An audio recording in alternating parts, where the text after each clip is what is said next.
And we're live. Awesome. Sweet.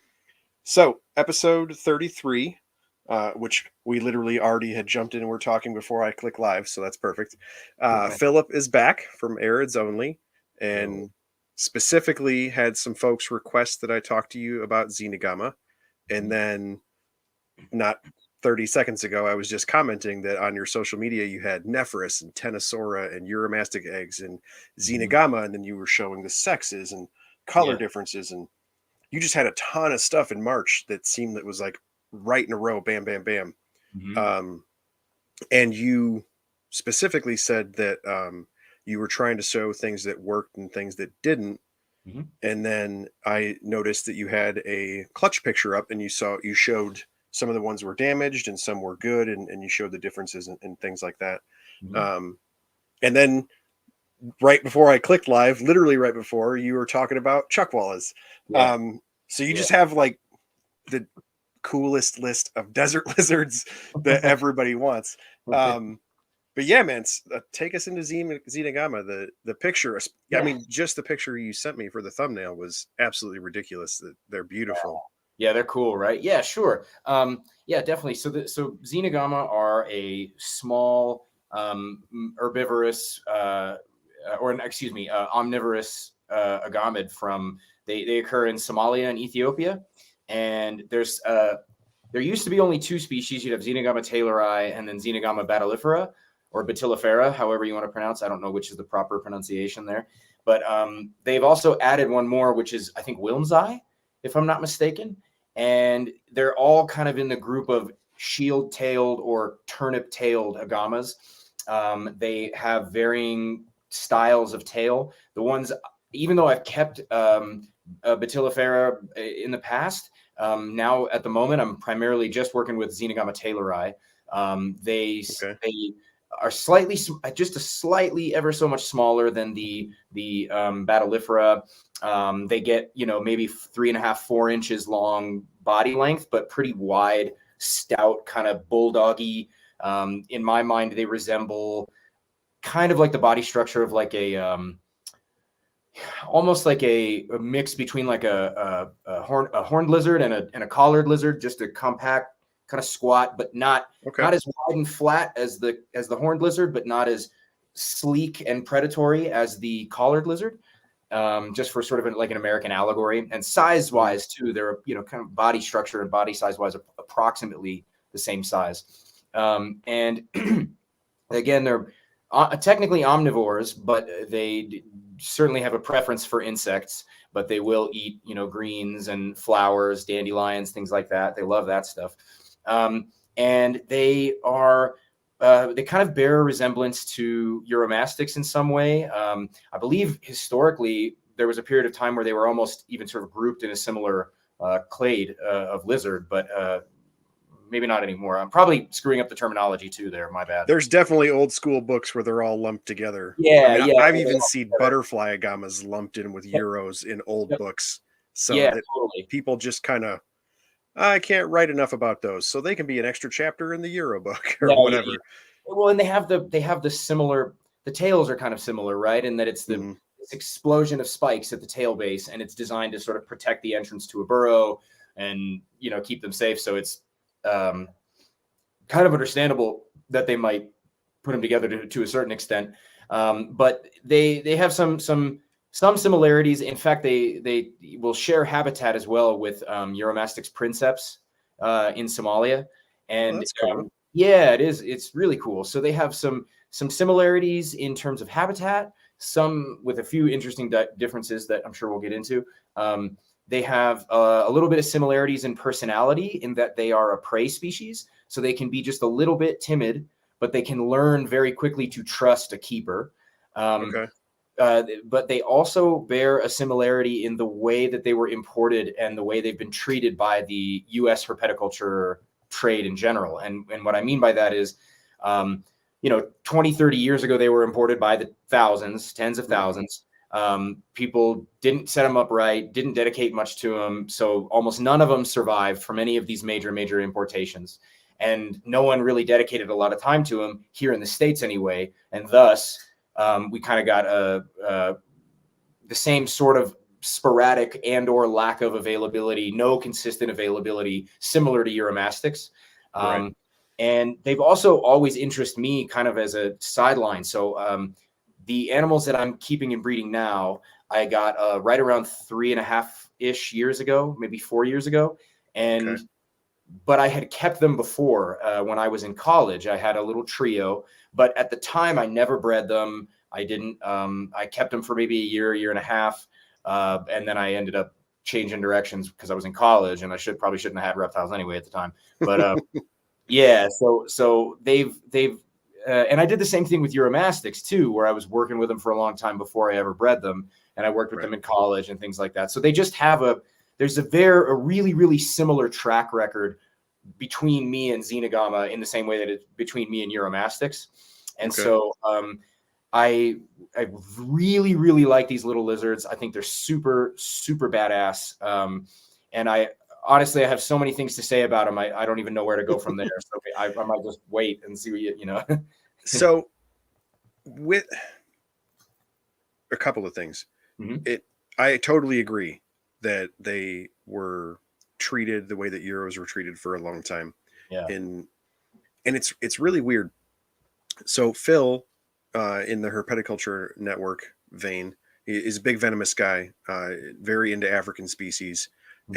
and for whatever reason, when you hear him talk about African species, it seems that they follow the same trend, right? Mm-hmm. Aside from ball pythons. Mm-hmm. Um, we bring in Niles, or we bring in Yeah. Savannah monitors, or we just brought in bunches Mm-hmm. of Africans, and they never really took.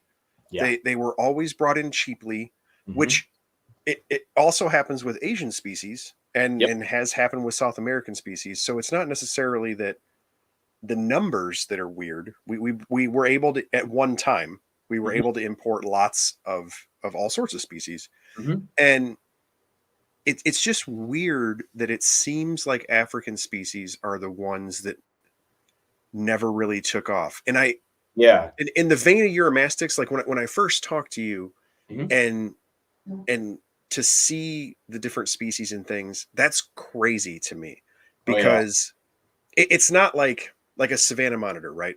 Mm-hmm. It comes in, it's basically brown, it's kind Mm-hmm. of big, Mm-hmm. they get decent size, they're not really that fun to hang out with, they like Mm-hmm. to eat invertebrates, they Yeah. have a lot of detractors, Yeah. and Sure. then it's a lottery chance that ball pythons end up having cool colors Mm-hmm. because they're kind of brown, they don't do a whole Yeah. lot, Yeah. you Yeah. know Yeah. and they really exploded in their own vein with genetics and things like that.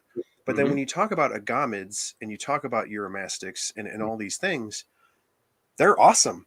Yeah. They're handheld. They can get a little bigger, but usually gecko to bearded dragonish size.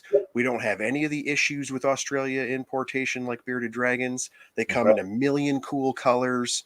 They Mm-hmm. have, you know, we were just talking that you posted a picture of Nephris.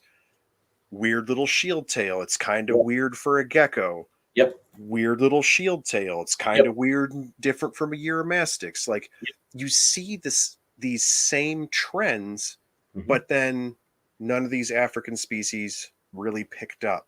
Mm-hmm. And Yeah. do you think that it was more a lack of success as opposed to a lack of interest? Because I feel like people always talk to me like, oh, Euromastics are super cool. There's all these super cool colors. But for a long time, we really suck at keeping things hot. We Mm-hmm. really suck at UV. And Mm-hmm. then in America, when we keep things super hot, we keep them super dry. And we weren't the best at wrapping our heads around humid hides, and like we just Mm-hmm. didn't. I feel like we didn't get it for desert stuff for a long time. Like Yeah. people quickly learned that you could have a greenhouse or you could live in Florida and you could keep Indo stuff and just rock out. Yeah. Like Just they figured it out, right? Or that's a you'd little bit fake a different. rain chamber for frogs or whatever. Yeah. Yeah. But Yeah. Yeah. Sure. you're choosing to keep dry, high heat, comes from harsh places. Like, do you Yeah. think it was a lack of interest, or do you think maybe it's taken us to now to be good at it as far as our equipment and Mm. skills and things like that? I think it's a mixture of things. So I think some of it was probably lack of success. Some of it probably was a lack of interest. You know, I think, but I don't think lack of interest has anything to do with the inherent interestingness of a particular reptile. I think it's mostly due to sort of like trend factors. People are interested in a specific set of things at specific times for specific reasons, True. And I think some of it has to do with the kinds of things that were popular at any given point in time. And, when we talk about, Indo stuff or Madagascar stuff or South American stuff or South Asian stuff, right? We're talking about animals that are, generally speaking, pretty bright, right? Fair. Pretty visually beautiful for the most part. Like there's not a lot of, I mean, there are the occasional more drab stuff, but a lot of times the stuff that's quote drab tends to just be like really high camouflage stuff. So I'm thinking sort of like Brachysia chameleons, right? Right. Rainforest, low temperatures, super cool, super tiny, and really drab, but it's because they're mimicking dead leaves, right? And branches and stuff. So I think there's just a kind of a mix. People tend to want stuff that's naturally bright colored, and it's not that there's a lack of bright colors in euromastics or anything like that, or other desert reptiles. It's just that, I think people also probably just maybe were turned off by the heat thing for a little while. But part of why I've chosen to focus on desert reptiles is kind of a multifold piece of rationale. The first is that I just tend to do well with desert stuff. I don't know what it is about euros and truckwallas and collared lizards and xenogama and dwarf iguanas and certain small agamids. Just for some reason, I like them. I tend to kind of get them a little bit, for lack of a better way of putting it. I just kind of, just something about them. I kind of connect with them, and so that's part of it.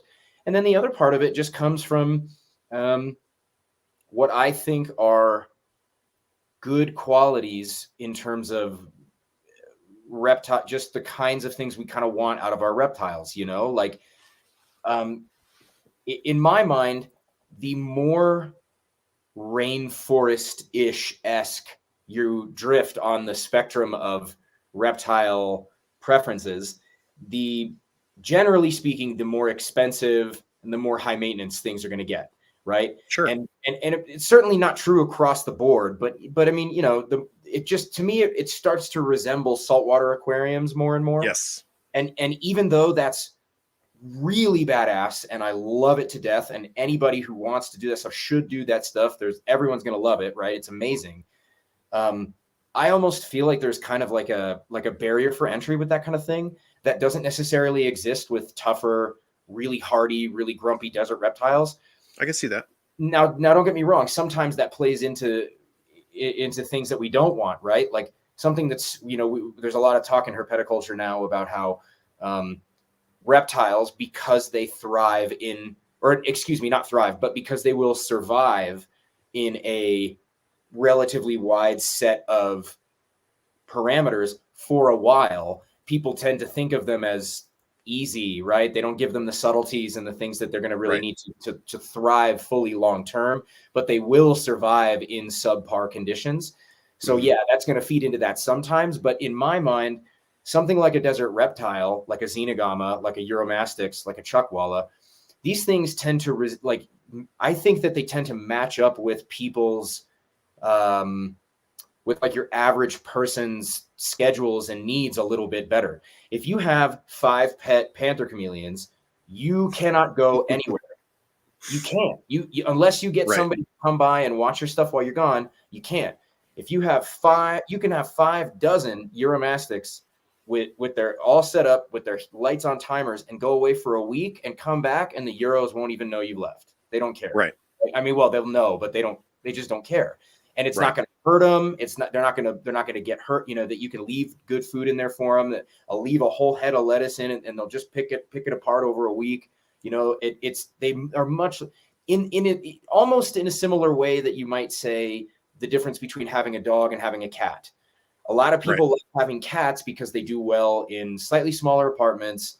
You don't have to take them outside to go to the bathroom. They'll go to the bathroom in a litter box. They'll feed themselves. They'll water themselves. They'll entertain themselves within reason. And you should probably take good care of your cats too. But I'm just saying, some of these desert reptiles, in my mind, for my money, drift more towards something that is more accessible and just a great entry point lizard for a lot of new keepers. And then they can, just sort of act as a jumping off pad. Now, that doesn't mean they're easy, but it does mean that I just think that it's just like there's just a little bit less raw maintenance that you're not having to play God as much as you do with stuff that has much more specific and sensitive temperature needs and temperature humidity needs, right? Yeah. I mean, I think that makes perfect sense. Justin was there commenting in the chat, and Yep. I hear him talk quite a bit about it now that he's moving more back into lizards, because he's been snakes for a long time. That snakes spoil you, because you can set it up on a timer unless you have something that's obnoxious and flips a water bowl or whatever. Like, they don't care about us. Snakes are straight up like cats. They just tolerate humans. They don't need us for anything, And then if your entire, path in this hobby was doing that, and then you got something that needed to eat crickets twice a week, that would. What do you mean? What do you do? I gotta get bugs. I gotta go get it. It's a whole nother level of scheduling and things like that. And yeah, that makes a lot of sense. That for newer people, if that isn't something, especially when you treat this as a hobby, like maybe you don't know if you have the discipline or schedule availability to pick up these things and do what have you. And yeah, that makes a lot of sense, that it would be more accessible. And that is such an easy point to see, right? That it still blows me away that it's like, oh yeah, man, we used to import them by the bucket load. Nobody cared. I know. X, Y, and Z. And it's like, well, but they have all these super cool points for them. Like, oh yeah. And Xenagama in particular are nothing but potential. And I see, I forgot about this. I forgot that I looked at this. I forgot the comments. I remember, like, the last time we did this, I didn't even notice the comments of the chat, and then I looked and I was like, oh no, people ask good questions. And someone I see asked, why aren't they more common in the hobby? The herpetoculture, right? And that's also a super good question, and it fits into what you were just talking about, which is some of it is just when people imported Xenagama, they're a small lizard, right? I think there was a long period of time where people were not that interested in small lizards. People want something a little more. Yeah, they want something a little more substantial and a little more that they think is going to be maybe a little more interactive and kind of, you kind of like, you want a little heft in some regard, kind of like why people drift towards medium-sized dogs sometimes, as opposed to Great Danes or as opposed to Chihuahuas. But then you have the hardcore Chihuahua lovers, people who love the tiny, yippy little nasty jerks. No offense, I just don't like Chihuahuas, but but I think this is another thing that makes Xenagama so interesting, which is they are other than just being slightly more simple in terms of their maintenance requirements, they're small. Right. So the smaller, I actually heard Frank Payne talking about this a long time ago, not a long time ago, in a podcast a few days ago, rather. He was talking about how the smaller the reptile, the easier it is to give them a truly adequate enclosure and life. Right. Oh, yeah. I have my Egyptian euromastics, right? And I love my Egyptians and I love big lizards. I'm drawn to giant lizards. I just love them to death. But the reality is the number of people who are equipped to care for something like an Egyptian euromastics or a croc monitor or whatever is way, way, way, way, way smaller than the number of people who are equipped to care for one Xenagama taylori pet adequately. And it's not, Sure.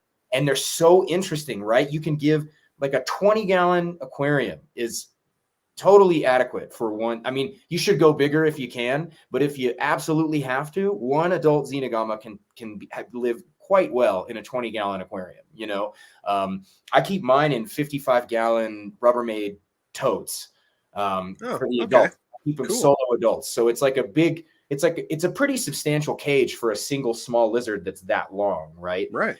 But in that size cage, one solid heat lamp that spreads out that basking light and one great UV light, maybe two if you want to add some supplemental light in there, is just, you're going to be rocking and rolling pretty quick. You know, it's not, and you can go extra. Like I've got most of my Xenogama have a lot of supplemental light because I'm just with all desert reptiles, I'm just trying to make it as bright as hell, right? It's got to be as bright as possible. But I'm just saying, for your average person, you can get away with that, and it's not going to, it's not going to shorten their life or anything. The other reason I think that they're not more common is because, just like euromastics, their basic general care is not that complicated, but consistent regular breeding of them has its challenges, right?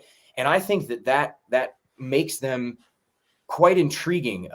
In my mind, Xenogama kind of resemble a mixture between like a collared lizard and a leopard gecko, right? So they're like, Okay. at least in terms of their care and the way that they can be really easily accessed. So they breed readily, and they're not that complicated to get stimulated to breed, but getting them to lay their eggs and then getting the hatchlings to tolerate one another so they don't absolutely mutilate one another, those two things are a little bit challenging. So Really? yeah. So and I can get into the nitty gritty of some of this perhaps just like a little bit later. I mean, I'm happy to jump around and talk about this however anybody wants to, because I have ADD and I'll just go on for hours. But I also think that Xenogama, they're diurnal. They're about the size of a Nephrys amyi, right? As like an adult amyi. They don't eat a ton of food, so they love insects and they love greens and flowers and stuff. But a lot of my adults, when they're not breeding, they'll eat one or two superworms every other day. And like, that's it. They're good. They don't need more. Wow. They gain weight. They hold weight. Now you can vary that up. I feed a lot of dubia. I feed hornworms from time to time. I feed bean beetles, crickets, small mealworms, superworms, all kinds of stuff. They'll take a pretty varied diet. Grasshoppers in the summer when I catch them out here in the fields. They do have a little bit of seasonal food preference where there'll be times when you can throw a hornworm in there and they're like, I don't want anything to do with that. But then 2 months later, you throw a hornworm in there and they tackle it and rip it apart and love it to death. So they'll have a little bit of changes in their preferences. Cool. Yeah. But I also think that they kind of resemble bearded dragons in some way because they're very small, but the general color patina, the base wild type color is pretty much grays, browns, and rusty oranges and stuff like that. It's to me, it's like a blank canvas. So in my mind, it doesn't take that much time to see that you've got something that's small, relatively easy to care for, interesting to keep because they have really weird, quirky little personalities, active during the day, not really going to get huge and cost you a lot of money or bite you and hurt you, and the potential to make them look absolutely stunning. If you could go down the route of just enhancing a phenotype all the way to trying to, if you wanted to get weird and morph them out, go nuts. I think that combination of things just makes them just the absolutely perfect candidate for someone looking for an interesting breeding project and something that could stand up to. And they produce a good number of eggs too when you really get them going. So I think there's a lot of things that in at least in my mind anyway, make me think that they should become super popular at some point, or at least very interesting beyond what they are, the interest that they already have. Well, and it, like you were saying with the color palette, Mm-hmm. that I always think that's funny. Mm-hmm. So, a lot of the herpetoculture network guys are colubrid guys, Yeah. and when you talk to them, when they breed, most of them are into wild type stuff, Mm-hmm. and then it's and also Papuan carpet pythons, Oh and yeah. so you have a group of people who are talking about just plain old wild type specimens of all sorts of snakes, Yeah. and then they start picking out like, oh, this Papuan has some yellow and I really Yep. like that. And then, maybe Billy Hunt likes, we always make fun of him because he likes stripes, or, Mm-hmm. somebody likes green or what have you. Mm-hmm. And then, but they always start out as they're pretty basic snakes. Yeah. Like, or Papuans are just a plain old carpet python, but you can see, like, man, if they get 2 and 3 generations, I bet you there'd be a lot of yellow there. Or Oh even yeah. beardies starting out with the same palette Yep. as, the Xenagama.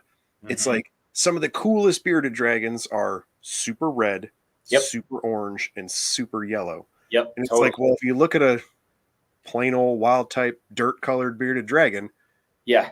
there's some orange and some red and some yellow in there. And somebody just picked it and was like, I'm going to rock with red for 20 years. And now the Yep. thing looks like a highlighter marker. Oh, I You know, know. Yeah, it's amazing. It really is. And the other thing is Xenagama have a couple of other interesting traits, right? So I think the most compelling thing that I think most people think of when they're thinking of shield-tailed agamas is the males getting that cobalt blue for throat sure. when they breed, right? It's miraculous. They can go from in seconds go from just a normal totally white chin to cobalt blue, like just the most intense cobalt blue, as bright as any of the brightest ornate euromastics you've ever seen. Just this crazy blue. And what's weirder is it spreads up onto the face in some animals, and it spreads into the shoulders of others. And when they're really young and at the edges of the blue, it has like this wavy, kind of delineated pattern to it almost, when it's not like that solid color. Right. And so I think that there's a lot of potential, um, and also just one other thing on that particular part of it is there's also different localities that have kind of more or less of just wild kind of base level color. So you see Okay. some animals that even as adults have kind of like a brick orangey kind of brickish rust color as their base with some relatively heavy banding. Oh, And just in the babies that I'm producing, so this year I hatched my first second generation captive bred Xenagama, and those guys, I mean, first of all, they're really, really variable as it is. So just the first clutches I ever got, the babies are, you get ones that are almost kind of like these washed out patterns where they almost look kind of like there's almost no pattern at all, or it's really speckled. And then you get ones that are like almost heavily banded, heavily almost striped, like these white blotchy markings that go down the sides. And all I can see when I see that is like, oh man, you just give me 4 or 5 more years of breeding those animals together, and they're going to be wicked bad looking. They're going to be so cool. And then there's been this other thing that I've noticed now too. So I don't know if you've ever kept or seen collared lizards mate. Have you seen that happen? Super fast, right? The yep. males grab onto the nape, they lock vents, and it's like a 10-second mating, and they bail. And that Yep. probably says something about their vulnerability when they're mating, right? Well, For the sure. Xenagama are exactly the same way, which is why in 3 or 4 Oh, years of wow. keeping these things, I've only caught them mating once. And when they mate, it's super fast, it's super brief. But the reason I bring that up is because there's this whole other kind of communication that they do that I don't think happens that often. People don't notice it that much. So I have a little Xenagama here that I want to show you. So this will make this. I know maybe people who don't have a camera or whatever, my bad. But so they have this shield part of their tail at the top, and then they got this long little end point. And Yeah. this, on a lot of wild adults, is usually bitten off. And I think it's usually because in the process of importation, they fight, and because they get really pissy and they bite them off. But Sure. that little tail is a little communication device. and they will actually lift up this little tail tip and wriggle it around, almost like you'd see like a Like Phrynocephalus Nephris. or Nephris. Yeah, Nephris or Okay. Phrynocephalus or any of these animals that have some kind of like caudal communication, right? Their Mm-hmm. little tail tip. Xenagama do it too. And it's like this little signaling that they'll combine with their little push-ups, and they'll wriggle their little tail tip, and then they'll chase after each other. And then when they run around their cage, their back feet kick sand around all the time because they maintain these little burrows, So it's man, I get really psyched talking about Xenagama. They're really they're so cool. It's such weird little creatures. Well, and that seems to be that people who are into, um, there are other lizards that do it, but it Mhm. it seems to me that folks that are into lizards from the American Southwest, Mhm. that has always been a big selling point. Is they're out in the open rock dwellers. Mhm. You have collards, chucks, scaloporus. Mhm. And Leopard lizards. it's never really been a thing that they're like a sit with you pet. Nah. They're an animal that you want to observe all the super weird, cool stuff they do because they have a lot of social interaction. And Absolutely. then I think it's always blown me away that we like bearded dragons are crazy popular.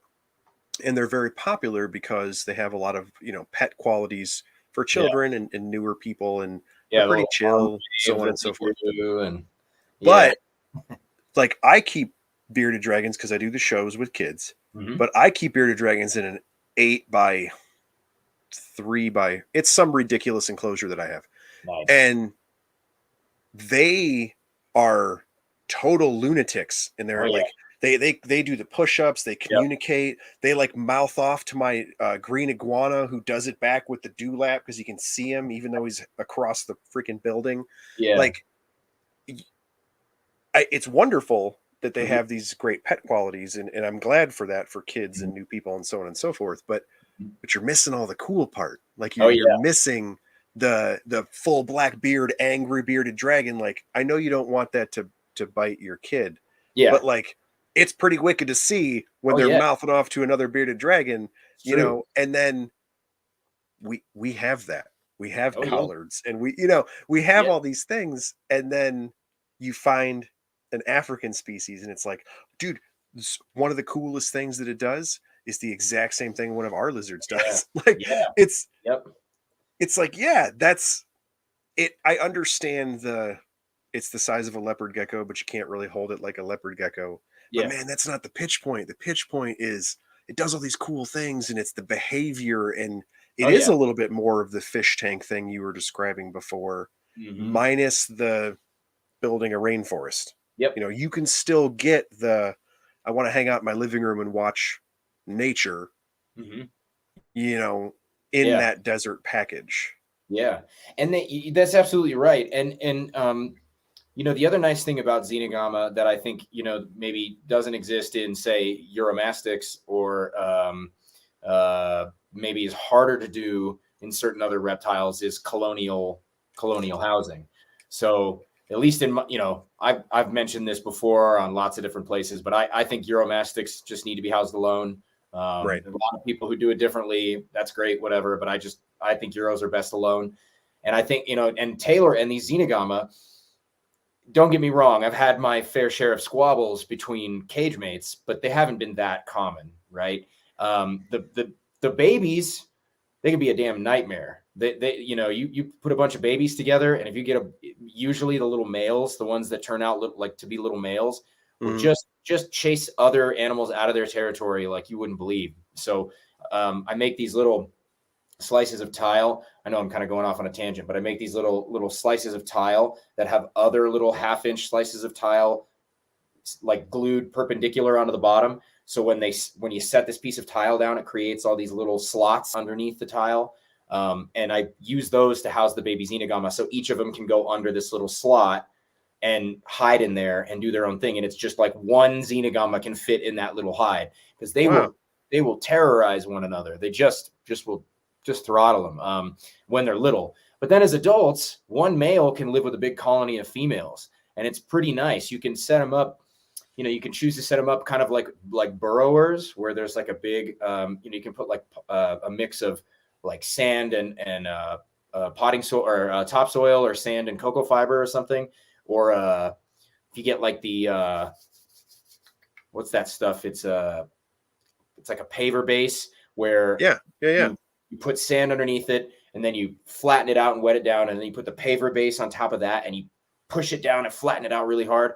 But you start little burrows, and they'll make little burrow systems. It's like you have these little scaled meerkats that just kick in and out of their burrow all day long. They flit in and out, and they run around, and they chase food around, and they'll make new burrows. And then they'll, when an old burrow collapses or when you reset it up, they'll make new ones. It's really, really fun. And so it's exactly like what you were saying. You can provide them these really, really interesting and intricate enclosure styles and group housing styles that make them a really, really interesting and fun lizard to have on display and watch do what they're going to do, and feed them all kinds of cool stuff, and just enjoy keeping these weird, quirky reptiles, even if you're not into just they're great for kids, they're great as a little pet kind of thing.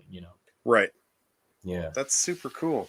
Yeah, the colonial thing is, I feel like in reptiles and invertebrates and just the alternative pet type of deal, that's a really rare thing. The vast majority of the stuff that we keep in herpeticulture really do kind of end up being singular, your occasional pairs and trios, but like that it's pretty rare to see groupings of animals that are possible and to be successful, not to be kind of a dice roll of like, I hope this is cool. Yeah, for sure. And I have to say, I have had a few instances of real problems between a couple. I had one female who I don't know what happened. I don't know if she just rejected the male's mating advances. I haven't a clue, but he mutilated her front arm, and it had to get amputated. And she's fine. She's still kicking along, hobbling around on one arm, but he just beat the crap out of her. But it's only happened once, and I have all these other animals, and they live together just fine, and they tolerate one another. Now, I do have some females that get pretty cranky around nesting time, so sometimes that's pretty common. Yeah, they'll chase each other. They'll terrorize one another and chase each other out of the cage, especially when they're gravid. But that's actually pretty helpful if you're breeding them, because you're like, oh yeah, that one must be gravid, because she's pissy when it's around time to lay her eggs. Well, and realistically, like that's, if you can prevent anything beyond that, like that isn't, I don't think that is I don't know how to verbalize that. I don't think that is an inappropriate level of stress. Like that's a natural interaction among animals. Yeah. Be it in the wild or in captivity. Like you're going through a breeding cycle, hormones change. I'm not cool with having roommates now. Like there's nothing wrong with that. It's a hormonal shift, and then you address it and move people or shift things or what have you. I mean, I don't see that, wouldn't be a detriment, I guess, to keeping them in that style.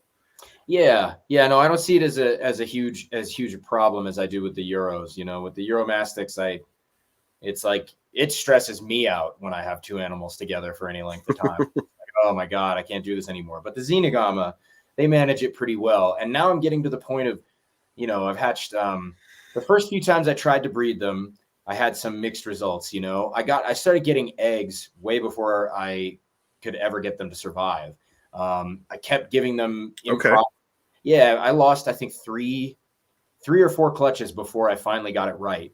And some of that was because there were animals I didn't even know were gravid. I had no idea, that was part of it. But the other part of it is, once I figured out how to tell when they were gravid, I was putting them in these setups with this kind of crusty, I was using that Exoterra stone desert bedding, because it's sort of, one of the claims of that stuff is it's like a clay-based kind of compressed stuff. So it, they could burrow into it, and then it would hold moisture at the bottom, that kind of thing. But it's just not the way it worked out. They would dry it. That stuff is so dusty, and it would dry out the animals really bad. and they would lay their eggs in the burrows, but the burrows were dry by the time they ever laid their eggs. So they always held their eggs too long. So there was all this stuff. And eventually I talked with a friend of mine over in Europe, Larry Dams. He's been breeding them for a minute, and he was like, "Oh, I just put them on topsoil," with like, and I was like, "Okay." So I started taking. I love European dudes. Just use dirt. Just do, just do better, dummy. No, yeah. And so what I started doing is I started every time I noticed the female was gravid, I would pull her out of her enclosure and I would put her in a big tub that was just mixed with cocoa fiber and play sand. Okay. And then I would submerge a piece of cork bark or a piece of mopani or grapewood or something like that about halfway down into the dirt. So like some of the log was sticking out, but most of it was under the dirt. And I would start a burrow underneath the dirt or underneath the log for them. And then the other thing is you got to keep it pretty wet. There is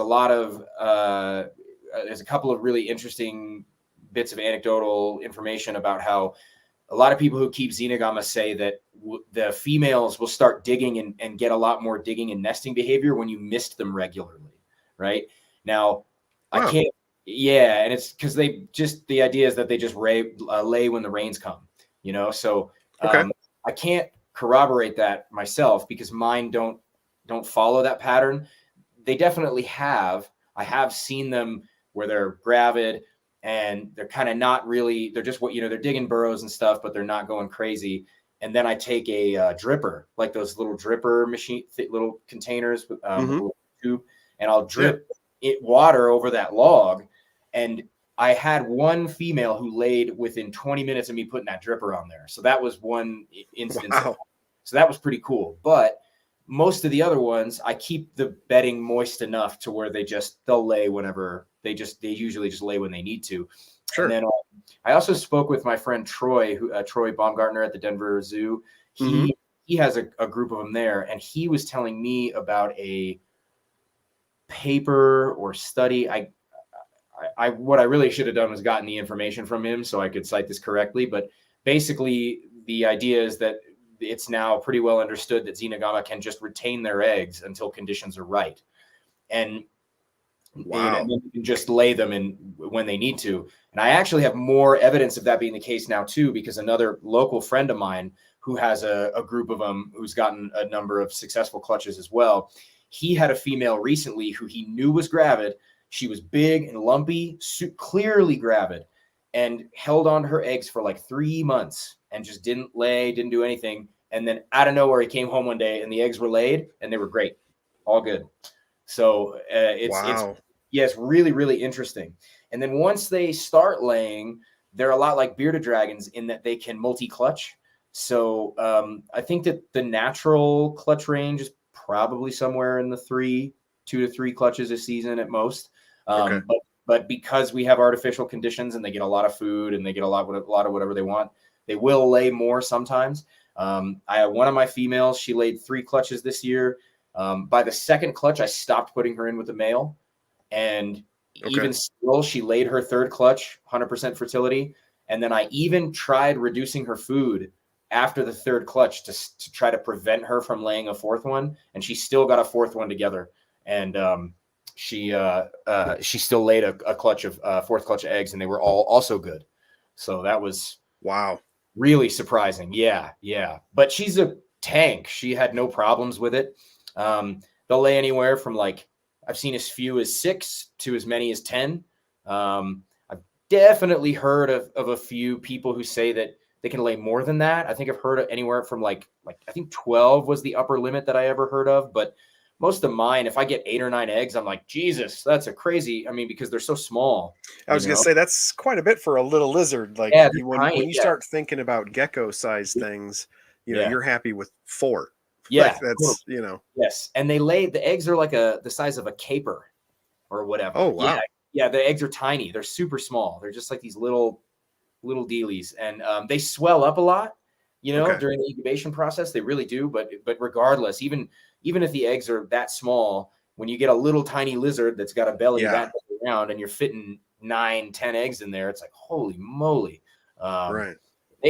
they seem to handle it like little champions. They really kill it. Impressive little things. Yeah, that is.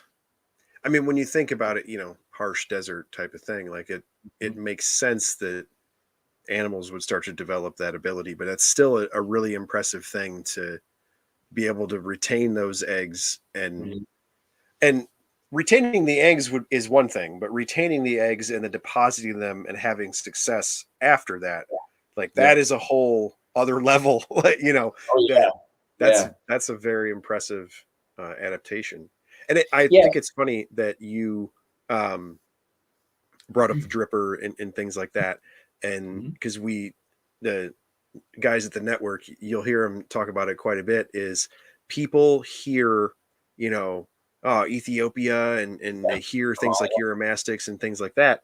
And it's 135 degrees or whatever, and yes, yeah, bright light, high UV, high heat for sure.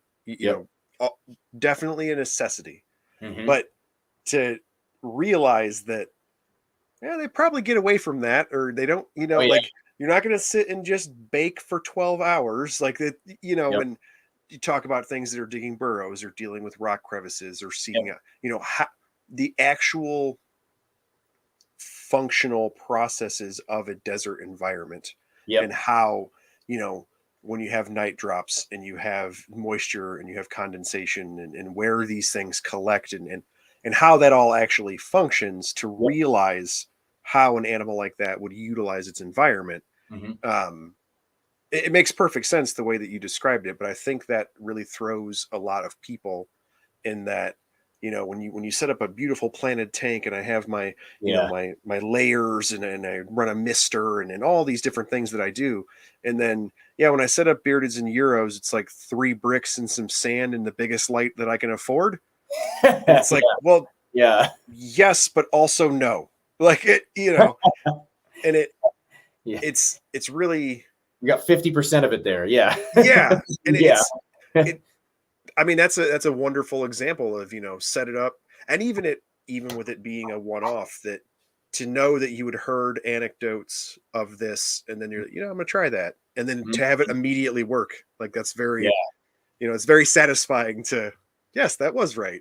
When she laid that clutch after throwing the dripper on there, I was shocked. And they can lay fast. Like they can be hanging onto those eggs and they can dig a burrow, lay the eggs, and start burying within 20 minutes. Like they're quick, Wow. And you mentioned the desert and the moisture thing, right? People think Somalia must be scalding hot all the time. Well, yeah, kind of, but not constantly and not at all levels of the ground and everything like that. So these xenogama, so far anyway, don't seem to like temperatures over 110 approximately. As soon as it gets any hotter than that, they start to bail. So in my mind, what that makes me think of is like side blotched lizards in the American Southwest. These things they're probably prey for all the collared lizards. So I'm sure xenogama probably get eaten by something else. And they probably go in and they're like on a shift. They get up early and then they bail by the time it's too hot for them to be out, because as soon as that's hot and the other bigger lizards come out, they'll get eaten, right? Sure. Well, they don't seem to like much over 110. Now I've seen some variety in there. They will utilize very hot basking zones every once in a while, but most of mine avoid anything over 110. And then with that in mind, I keep them in 2 different styles. Some of them have enough bedding where they can create burrows, as I mentioned before. But some of them, I told you I put them in those 55-gallon Rubbermaid tubs, right? Yeah. Well, the bottoms of those tubs are kind of like ridged, and they have like these little channels, the channels at the bottom, right? Yeah. So what I'll do is I'll put like a super thin layer of play sand and gravel, and then I'll lay stone directly over those channels, because the channels are perfectly sized and the xenogama will slip right into those channels under the rocks. And it works as this perfect little cool. like compact box hide for the xenogama, right? And what I do is in the mornings or the evenings, just depending on when I'm at the shop and when it seems right, I will spray and make sure that moisture sinks into the sand inside those little channels and in the burrows, because they really clearly benefit from added moisture. Even though they're desert reptiles, they will readily, I mean, not even though, but because they're desert reptiles, right? They will readily drink water all the time. They will drink every day if I give it to them. They love drinking water, whether it's the babies drinking droplets of water off the sides of the rearing tubs, or whether it's the adults drinking water out of a bowl. They will drink standing water. I mean, they're very, very bright, and they'll drink all the time. They're super smart little guys, and they'll even learn to follow. Like you can like tongue feed them and stuff, and they'll come ripping around after the food. I mean, for these little tiny lizards, they're so bulldoggy and so like spunky. They got a lot of they're just kind of full of pith and vinegar, really ready to roll. Yeah. And then I also see someone asked if they have short lifespans, right? Right. That's also something that I don't think so. I mean, shorter comparatively. So maybe compared to a euromastics, yes. But actually, I had a friend of mine who I know he never bred his Xenagama, but he had Patellifera and Taylori, and he had a small colony of those, like maybe a trio of each. And he had those things for like 12 years, and they were imported as adults, and they were still alive after 12 years. So I bet they've got like a 15 to 20 year lifespan. And it's just a matter of like how well you care for them and how much you breed them and stuff like that will probably make a big difference. Desert gecko, that's not out of the realm of, normal. Yeah. And then also, I do see them making use of off the ground stuff. So they will use a little bit of branches, and they like boulders. And that's also the boulder thing. Again, that's what made me think of like a side blotch lizard or something like that, because they do really love little boulders. And there are some notes of them in the wild making use of boulders for basking and stuff like that. So much like a Phrynosoma, something like that as well. Very cool. They're so cool, man. I can't get enough of them, really. And just the weirdest, quirky little personalities. The babies, I've been feeding them. So I'll get, the babies hatch, and they're really little. They're tiny little things, maybe like an inch and a half long when they hatch. And they will, they're a little bit, they're tiny. So sometimes it's hard to get feeders that small. Well, I have a dubia colony, and in the dubia colony, there are those little cleaner, like those little buffalo beetles that live in the litter. Yeah. And they multiply like crazy. And I just take the little larvae in the litter of the dubia, and I just pull them out by the dozens, and, powder them and throw them in a bowl. And the babies will just pick them off all day long if I let them free feed from a bowl. So they just come ripping over and start tearing out all these little things. And then once they're big enough, I can switch them on to just like little mealworms, or I have a superworm colony too. So I can take the little tiny baby superworms and feed them those. And then once they get up past a certain point, I'll give them, they'll eat greens even as babies. So you can chop up little bits of romaine or dandelion or even flowers, and they'll eat the heck out of that. But once they're up to a certain size, I'll start introducing stuff like crickets or dubia and all these other things. I mean, they'd probably eat dubia at day one if you let them, but I don't like getting in there and having to pick out all the little baby dubia from all my, what I mean? It's kind of a pain in the butt. I use rice flower beetles, and they have those super tiny larvae in the same way. You can kind of just sift them out. That's perfect. Sure. Yeah, and then my friend here locally is doing these things, these bean beetle cultures. Yep. So these things they go nuts for also, and these things are really easy to culture. I mean, I haven't done it myself, but he says it's easy as hell. But yeah, they go nuts for those things. I'm sure that they would probably have they probably eat everything if you threw it in there. Moths, they probably eat spiders. Some of this stuff I'm going to try, like once the weather warms up, I'm going to feed some of my little captive bred ones some more variety and just see what stuff they will and won't eat. I used to catch bees. Well, I actually still do sometimes. So in the summer times, I'll leave the door of my shop open, and the smell and the heat in here and sometimes the escape from the heat anyway attracts a lot of wasps and honeybees that fly into my shop, and they always kind of ping on the lights, on the UV lights, because they're like, of course. So I'll actually snag those with my tongs. And I used to throw them in with my collared lizards, because when I was out herping with my friend Nick Dokai, he actually went through some of the turds of the wild collards, and you could see the little shells of bee abdomens and stuff like that. So they're clearly eating bees out there. So really, yeah, it's really cool. So I would feed Yeah, so you throw a wasp. My mom also, my mother, it keeps bees. She has like 4 or 5 beehives in her backyard. Okay. I tested this by taking 1 or 2 of the, because they kick out dead bees or dying bees from Yep. the hive. So I take these bees that are still like half alive, and I'd throw them in with the collared lizards, and they'd rip them apart. So I was like, okay, this is cool. Well, I started doing the same thing with my nitinols, my Cuban nitinols, and they Mm-hmm. started tearing at all the bees and the wasps. Also, they eat that. So then I did the same thing with the xenogama. I would take a bee and I'd kind of crunch it just a teeny bit so that way it couldn't fly away right away. And I Mm-hmm. would drop it in with the xenogama, and they come over and rip it. They love it. They go nuts on that stuff. They just love it to death. Wow.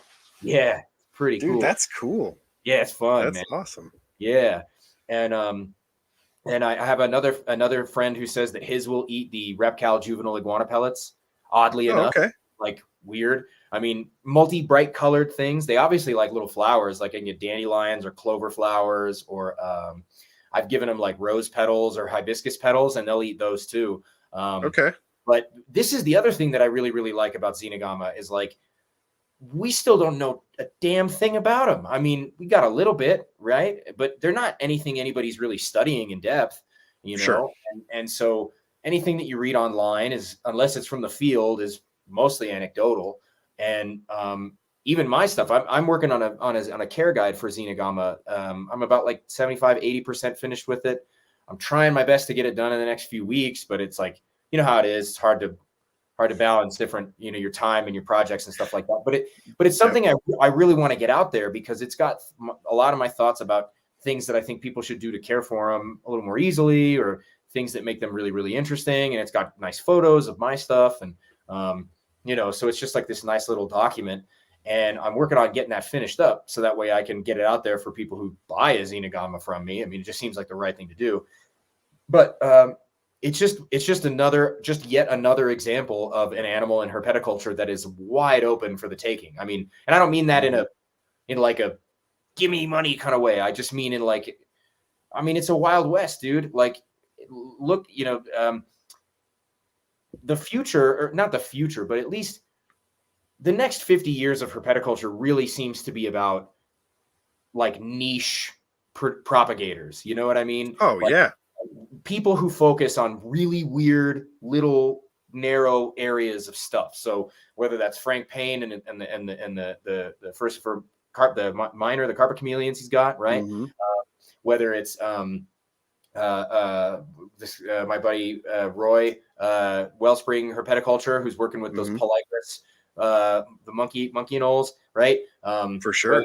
Whether it's somebody with the euromastics like me, or anybody. You just think of anybody working with one weird little narrow range of stuff, and it's the best. It's so freaking cool. Like, it's out there for anybody to mess around with, and it just takes 1 or 2 people working passionately with one specific thing to make it look cool, so other people see like, how badass is that? Like, that, how freaking awesome is that lizard? And I had no idea they were like that. I had no idea they could be that fun. I had no idea they were that interesting to have in your collection. And it's just, then you're off to the races, I think. And all of the people that you just listed, yourself included, I talk about this hobby in the same vein as an artistic hobby of progressing, right? Yeah. And the way that you have your animals, and Wellspring and Frank and these guys, and it's very curated, right? Yeah. And it falls in line, like it makes it, like, people make fun of saying this type of thing, but like when people say artisanal, right? Oh no, yeah, that's They're exactly usually it. like, oh, it's some stupid snobby thing. But what they actually mean is it is specific and uniquely done in whatever your hobby is, food or crafts or what have you. Totally. This, to me, feels the same way. Of you're into herpetoculture, cool. You like desert stuff, great. And you're successful with a broad variety of desert things. And then you have this weird thing. Whoop. Oh boy, I think I lost you, Bill. Oh dear.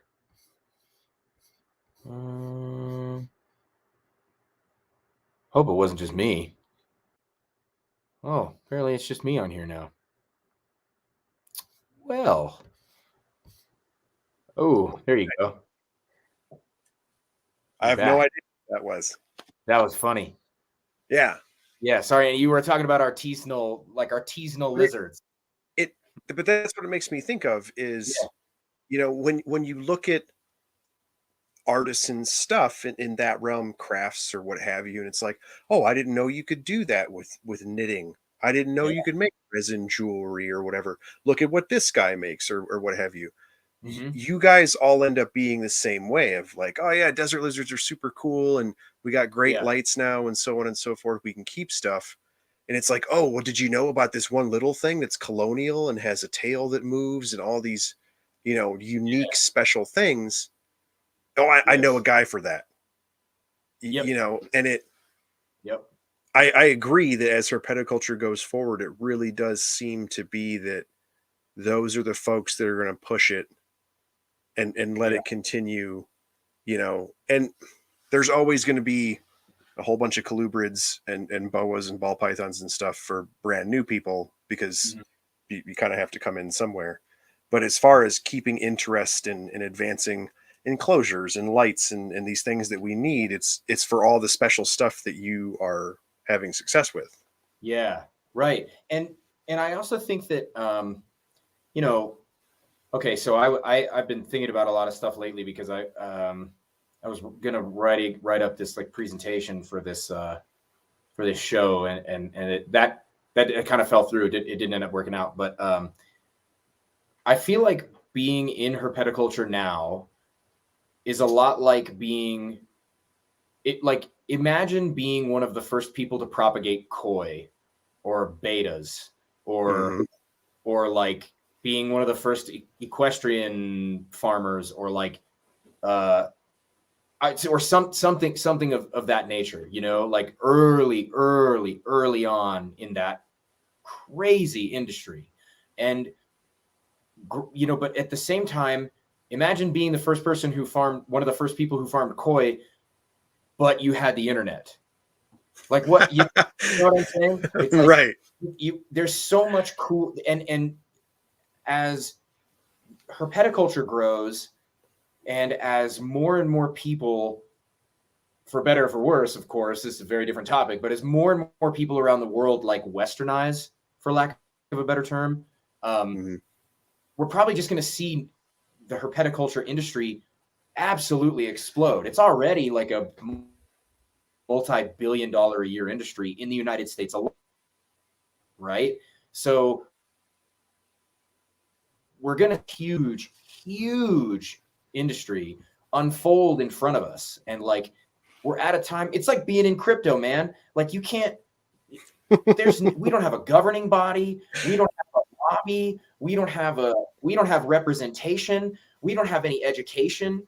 I mean, outside of very, very necessary, biology degrees with a zoology herpetoculture focus, right? So that's obviously it's very different, but we don't, you can't go to some academy or learn from somebody online except for through social media about how to be a herpetoculturist. It's like being involved in something right before it hits like massive global appeal, even though it already is a huge global industry, right? And sure, I don't mean this in the sense of like get in now because you can profit. That's not what I'm trying to indicate. I'm trying to say that, man, you want a frontier of something interesting, working with reptiles is the place to do it, right? There's so many ways you could work with other animals that it's formalized and or formulaic and it's rote and we know how to do it. Like if you want to be a dog breeder, we know how to breed most dogs. You can get food for dogs at a gas station. Like imagine like imagine if you could go to a 7-Eleven and pick up a food for your bearded dragon or something like that. And I think at some point that's coming. Like that's just going to be the way it is. And it probably won't be a 7-Eleven. It'll probably be an Amazon drone that drops your order right into your house. But you know what I'm saying? Like, For and sure. I think that there are so many resources available to people who want to really dive into something like herpetoculture, and so many people who are so interested in so many different things. You'd be hard pressed to find someone who couldn't find something that they really love in this hobby. And, you know, whether it's a amphibian or a reptile or you know, like what, you know, go down the list. There's a million different things to check out. And I don't know. I feel like that's one of the coolest things about being in this line of work. A little bit Yeah, tangential. it feels like you're at the start of something. Yeah, a little bit. Sure. Yeah. Yeah, I get that for sure. I mean, even something like this type of stuff with podcasts and social media, and you know, there's a big part of herpetoculture that is like, oh, Facebook groups killed forums, right? Because it used to be King Snake and stuff like that, and then Facebook groups, and now it's kind of a thing in herpetoculture to make fun of Facebook groups sometimes, and yes, it is. And then now podcasts seem to be very popular, and YouTube channels have always been fairly popular, but like it, even that is just the sharing of information, the accessibility of things. Like one of my favorite ones is the Chameleon Academy podcast. And if you don't know anything, you can go into your whatever app you use for podcasts. You can start listening to him, and you can keep Chameleon successfully. Like he literally will lay it out for you. Like he's done species stuff step by step. He's done enclosure. It's literally an academy of how to learn this thing.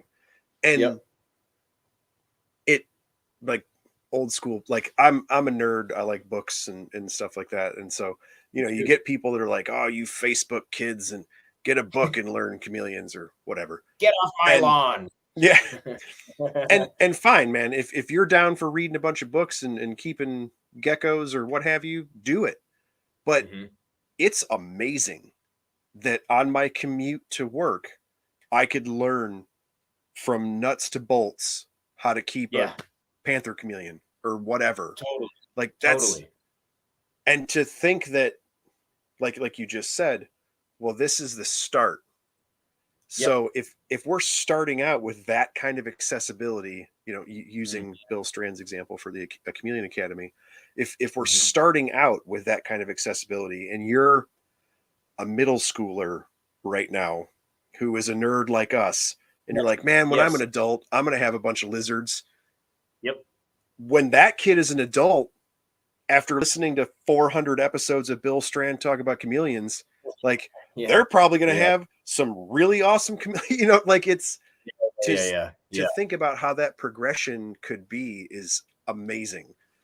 Oh yeah. And what I would give to have been able to get a podcast like this one, or Reptile Fight Club, or Chameleon Academy, or like, I mean, I would have killed for that, because that's what I want all the time. I just want to talk lizards to people, and there aren't enough damn people in my zip code who want to talk with, well, at least not that I'm aware of anyway. I don't, you know, you know what I mean? They're probably out there, but it's like, and I just want to keep learning. Like the books aren't enough. The Facebook groups aren't enough. I just want more, you know? It's that accessibility, man. Yeah. And I can't wait until, well, I mean, I can wait, right? But because I'm not going anywhere, but like, I'm just so excited for when, you know, in 50 years, when you can like go apprentice with somebody legitimately go apprentice, be like, you know, like, you think there's not going to be a market for leopard geckos in 50 or 100 years? It's probably going to be even bigger, you know, or like, or, you know, you name your reptile. But like, getting back to what you were saying about the artisanal stuff, it's like, that's exactly what it is to a certain extent, right? Like if I'm going to get again, I'm using super common reptiles as examples just for the sake of argument, right? But if I wanted to get a leopard gecko, I'm probably going to go to John Scarborough over at Gecko Boa. You know what I mean? Like, just because he's a guy who's like, he's a killer at what he does. And he does so well in this, and he makes these beautiful, and it's not like you can't go somewhere else and get a leopard gecko.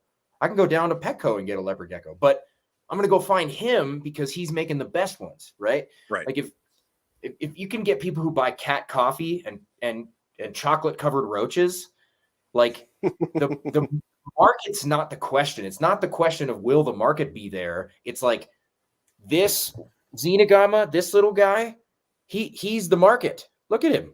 He's so cool. And he's not even, this guy's like 2 months old.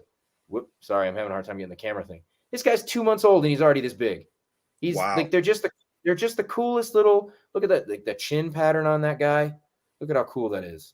I mean, they're just the coolest little things. You can already see that striping, like you were saying. That was really cool. Yeah, it's so radical, man. And they're so smart. And it's like, if you can't find a reptile you like, you crazy, man. I'm just so we do have some questions in the chat. Yes, sure. Yeah, so let's get Nathan says, have either of you ever worked with Pristurus carteri, which is a desert gecko species? I have not. Yeah, I have not worked with Pristurus carteri either. I think actually I think that's something that I think Frank Payne has a bunch of those, right? Those are the scorpion tail geckos, aren't they? Mm-hmm. Yep. I think he's got a bunch of those. Yeah, those are super cool little geckos. I love those things. I saw this other one here too, the one about Jessica was asking if either, I'm sure you have as well, but if we tried any species in bioactive setups. And personally with my desert stuff, at least with the euromastics, I don't think I've never done it. I've never really seen anybody do it successfully with Euros. I'm sure there are people out there who can do it well with euromastics or with Xenagama, but I just haven't. It's just never. I think with something like a Euro, it's going to be super difficult because you just got to have it so cooking and it's so hot inside the cage. And the Euros tend to demolish plants, like whether it's good or bad. There's a few people who try to keep like a live plant here and there with their animals, but it's be really challenging. I think Xenagama would be more conducive to do that. I think the folks over at Josh's Frogs actually have they've got a small colony of Xenagama taylori as well. They recently got some from me, and I'm pretty sure they keep their stuff in a bioactive. Yeah, it's really cool. They keep their stuff in bioactive. Yeah, bioactive for what you're doing. It doesn't really, well, it does. That's not totally true, but like it doesn't really work that way. Like if you had a scorching arid environment, you aren't worried about like, how like you put lettuce in there, and if you had lettuce in your fridge for too long and it gets gooey and it's gross and that's all very moisture dependent. And like that really isn't how detritus and things get broken down in the desert. It functions in a different way given desiccation and things like that. And so if you're talking bioactive from a planted setup, that would be very unique. You'd have to start to get very specific in ordering plants and things. But if you're talking from like a cleanup crew, I would think something along like giant canyon isopods or something like that could be useful, but it would require, like when you talk about your Xenagama setups having moisture accessibility and layers and different things, like you really would have to start to think of it more as a planted setup with layering and things like that, which you already do. But you're also going to run into, like, I keep morning geckos and the babies come out incredibly small, and I supplement their enclosures with dwarf white isopods, as it's a cleanup crew, it's bioactive, whatever. But what they're really doing is those things demolish them, because isopods are a crustacean, so they're a great calcium source. And so nice. For what you're doing, it would be really difficult to have a setup large enough that your animals wouldn't just eat them all. I mean, yes, it would be very difficult for things that have an insect-based diet to have enough space to allow the insects and the animals to coexist. It would just, it'd be a struggle. And at least speaking for myself anyway, I have a different set of requirements here than your average keeper, right? If I had a smaller number of animals, or if I was dealing with things that were much more permanently set where they are, enclosure wise and content and setup wise, then it would be more feasible for me to explore things like that. But because I'm running an operation here, like it's a breeding operation to an extent, right? Everything I try. I'm always looking to strike the balance between how do I give my animals the very best care that I can within the constraints of having 150 of them. You know what I mean? I have 150 solo housed adult euromastics and like 25 barely cohabitated Xenagama cages. And that's just those two species. It doesn't count the others. As soon as you start adding in live plants, as soon as you start adding in bioactive, and it's not something like a crested gecko or a leaf-tailed gecko where the setup is very conducive to that, and you want that kind of thing, it becomes a lot harder to do that in the context of stuff that I keep. So, I'm trying to look at things from, how do I get the most bang for my buck out of replicating the wild environment to the best of my ability, but also being creative so that way I'm giving the animals what they want, but making my life a little bit easier. So just as just like a few random examples, right? I think a lot about like when I go out field herping and I go looking for chuckwallers or collared lizards or something out here in the American Southwest, which is very similar to most of what I keep, along with stuff that I actually keep, like my chucks. Those animals don't care if it's a rocky outcropping that is the result of natural geological processes, or if it's like a scrapped pile of rubble and concrete and rebar and whatever from a construction zone that was left there 20 years ago. That animal doesn't care. So they just know what they're looking for. So I do all kinds of things like that by like stacking Spanish roofing tiles and, using gravel and, like trying to give some balance between something natural so it gives them the kind of cues that they need to live healthy physical and psychological lives, but without adding hours and hours and hours and hours of maintenance and work to my life and schedule because I have so many. Totally different example is nesting. For years I was using sand and topsoil or sand and cocoa fiber mixed, and I've scrapped all of that and I'm just using cocoa fiber now for everything because cocoa fiber doesn't weigh as much as sand and topsoil. So when you've got 50 nest boxes that you have to alternate and move between cages of nesting females, what you don't want to have to do is injure your back because you're my back's already injured from jujitsu. I don't need to keep adding weight to my spine by making myself lift this crap. Or the fact that I use gravel instead of silica-based sands because dust, particulates in your lungs in any form is not really good for you. So I don't need 150 cages of sand. I need 150 cages of gravel that have very, very low dust content. So that way I'm not hurting myself. And it wouldn't be a problem if I only had one, Right. Yeah. So, that's absolutely, I mean, I'm in the same boat, when you talk about having a facility where it's like, today I went through and watered or topped off waters and things for all the turtles. And then I tell people that, and I'm like, oh yeah, I went to the shop and I topped off water on the turtles. And they're like, oh, that's cool. And I'm like, yeah, it's like 12,000 gallons of water. Like it's just ridiculous. It's like an entire basement of a facility. And it's like, oh, that's not a pitcher of water. Like, it's not the same thing.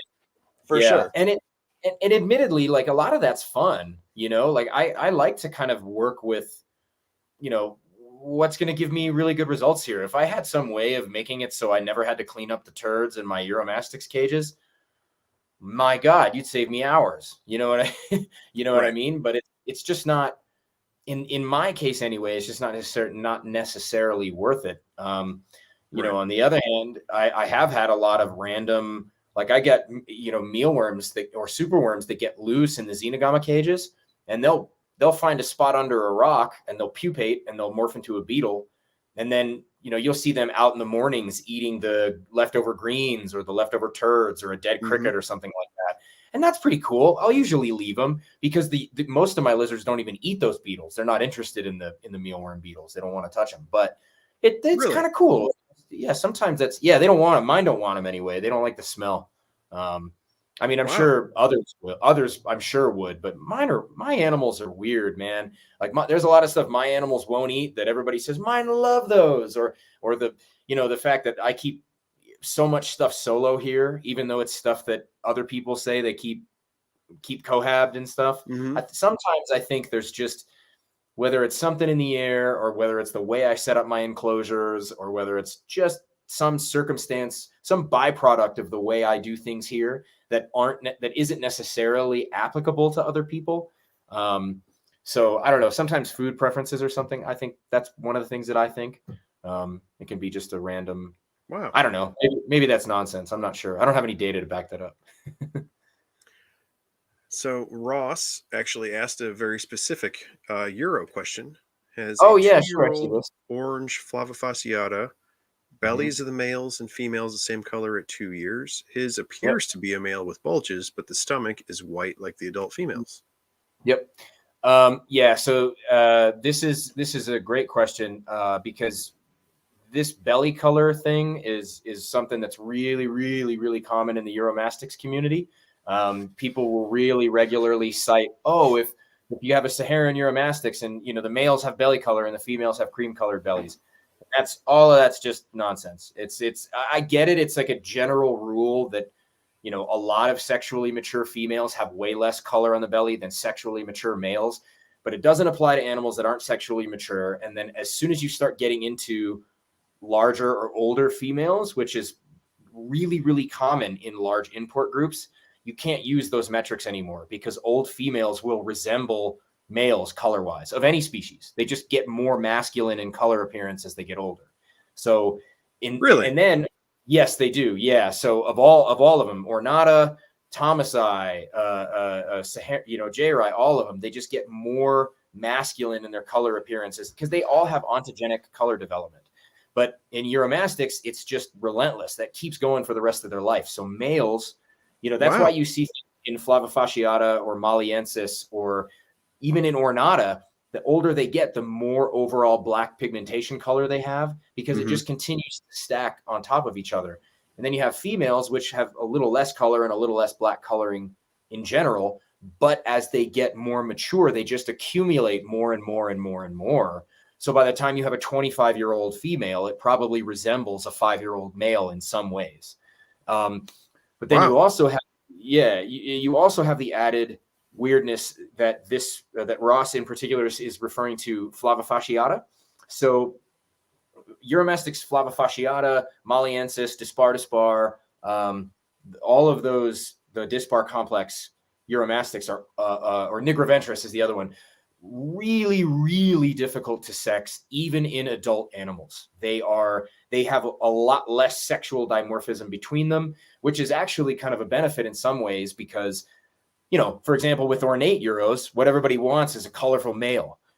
And so, but I don't want a female because they don't get colorful, which isn't really true in the first place. But when you compare, say, a Moroccan Euromastics to an ornate Euromastics, Moroccans or Flavofasciata, males and females will both get equally colorful. They have the same kind of pattern, equally beautiful. And especially Moroccans in particular you get females that are as brighter than males. Like it's more a matter of maturity, where they are in their own individual color development. But so that's one benefit of those. But unfortunately, that also means that the sexes are a little more closely, they're very similar in appearance. They have fewer lower amounts of sexual dimorphism in those species. Okay. So that whole complex takes years and years to become very easily distinguishable. And even then, unless you have a large number of animals to compare, it's going to be challenging to distinguish. And it sounds like Ross is keeping his together. And now correct me if I'm wrong on that, Ross, but if you're keeping your animals together, it's going to be even harder to tell because when you keep them solo, there's no other stressors or any other hormonal factors in the environment, whether it's the stress of another animal presence of another animal that could be either suppressing or enhancing the development in either animal, right?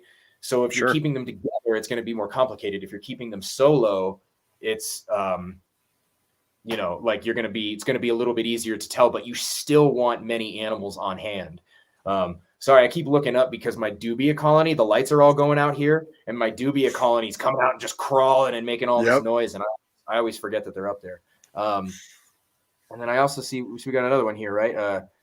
At what point did you decide a facility separate from your home was necessary for your breeding setup? That's a really good question too.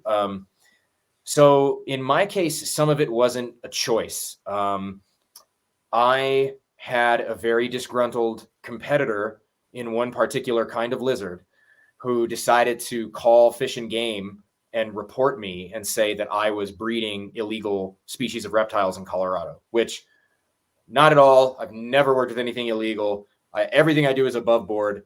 And so I had agents show up at my house and say, hey, we heard you're doing this. And I was like, well, you guys are welcome to come downstairs and take a look.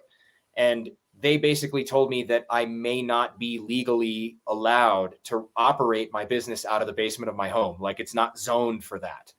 And so, wow. Okay, fine. If that's the case, that's fine. So I just decided, and it was also a kind of, it was like timing. It worked out timing wise. So even though I was pissed off that this guy decided to be vindictive and be a real turd, it was actually a good timing for me because I had run out of space entirely in the basement. I couldn't continue to do it there. I couldn't expand. I couldn't grow. I couldn't do what I wanted to do.